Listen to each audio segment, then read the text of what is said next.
Guys মেয়েদের এমন সব ফটো এডিট করতে পারবেন মাত্র এক ক্লিকে। কিছু প্রম্পট দিয়ে জেমিনির মাধ্যমে এই ফটোগুলো এডিট করতে পারবেন। কোথায় এই প্রম্পটগুলো পাবেন এবং কিভাবে এডিট করবেন প্রত্যেকটা প্রসেস দেখিয়ে দিব আজকের এই ভিডিওতে। তাই প্রত্যেকে ভিডিওটা কন্টিনিউ দেখবেন এবং ভিডিওতে একটা লাইক করবেন। এগুলো এডিট করার জন্য প্রথমত আমাদেরকে আসতে হবে গুগল প্লে স্টোরে এবং এখান থেকে আমরা সার্চ করব জেমিনি লিখে। এরপর অ্যাপ্লিকেশনটি চলে আসবে, জাস্ট অ্যাপ্লিকেশনটি ইনস্টল করে ওপেন। তারপর এখান থেকে যে সেটিংস আইকনটি রয়েছে এখানে একটা ক্লিক করব। দেন এখান থেকে ক্রিয়েট ইমেজ অপশনটি রয়েছে এখানে একটা ক্লিক করব। এরপর এখান থেকে আমাদের যে কাঙ্ক্ষিত ছবিটি রয়েছে আমরা এখানে ছবিটি সিলেক্ট করব। সিলেক্ট হয়ে গেলে আজকের লিস্টে থাকা প্রথম প্রম্পটে আমরা এখানে সাবমিট করব। দেন এখান থেকে এন্টার বাটন একটা গেছে। এই ফটোটি থেকে দেখতে পারতেছেন প্রথম প্রম্পটের এই ফটোটা এডিট হয়ে গেছে। এখন হচ্ছে আমরা সেকেন্ড প্রম্পটটা অ্যাপ্লাই করব।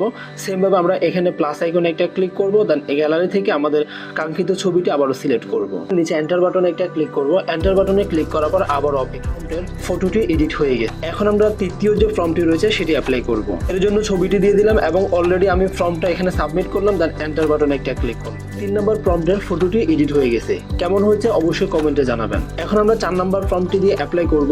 ছবিটি সিলেক্ট করলাম এবং এখানে প্রম্পটটি সাবমিট করলাম। দেন এন্টারের মধ্যে একটা প্রম্পটের ছবিটিও কিন্তু এডিট হয়ে গেছে। দেখতে পারলেন অসাধারণ একটি ভিউ কিন্তু আসছে। এখন আমরা 5 নম্বর প্রম্পটে দিয়ে অ্যাপ্লাই করব। ছবিটি সিলেক্ট করলাম এবং 5 নম্বর প্রম্পটে দিলাম। এখান থেকে এন্টার বাটনে একটা ক্লিক করলাম। 5 নম্বর প্রম্পটের ফটোটি এডিট হয়ে গেছে। দেখতে পারলেন অসাধারণ একটি ভিউ আসছে। ফটোগুলো এডিট করার জন্য অবশ্যই আপনাদের কিছু প্রম্পটের প্রয়োজন হবে। প্রম্পটগুলো কোথায় পাবেন সেটাও দেখিয়ে দিই। টাইটেল একটা ক্লিক করবেন। দেন এখানে প্রম্পট লিঙ্ক রয়েছে এখানে একটা ক্লিক করলেই আপনি ধারাবাহিকভাবে 5টা প্রম্পট পেয়ে যাবেন, যেগুলো দিয়ে শুধুমাত্র মেয়েদের ছবি এডিট করতে পারবেন।